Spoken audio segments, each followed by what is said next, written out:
இது வெளிநாட்டில் இந்த ஃப்ளைட்டில் ஏறும்போது எப்படின்னா ஒரு புது வீடு, அதாவது முக்கியமாக வெளிநாட்டில் வாழக்கூடிய மக்கள் வந்து முக்கியமாக ஒரு பெரிய ஒரு கனவுன்னு பார்த்தா ஒரு சொந்த வீடு கட்டணும்னு ஒரு ஆசைப்படுவாங்க. சரியா? அதுக்கு அவங்க என்னென்ன பண்ணுவாங்க பார்த்தா, நானும் பண்ண ஒரு காலத்தில் குப்பூஸ் சாப்பிட்டுட்டு அப்புறம் ஏதாவது ஒரு முட்டையை பொறிச்சு குப்பூஸ் வச்சு சாப்பிட்டு ஏதாவது ஒரு 5 ரியால் 10 ரியால் சேமிக்க முடியுமா, அந்த மாதிரி தான் நானும் இருந்திருக்கேன்.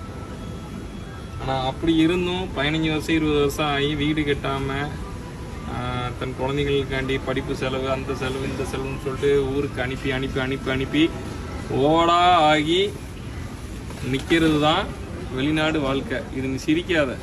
நீ என்னையும் கேட்கலாம், நீ நல்லா தானே இருக்கேன்னு. நானும் ஒரு காலத்தில் அனுபவிச்சுட்டு தான் வந்தேன். சரியா? அதனால் சிரிக்காத.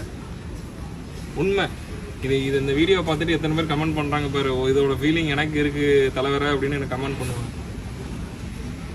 நன்றி.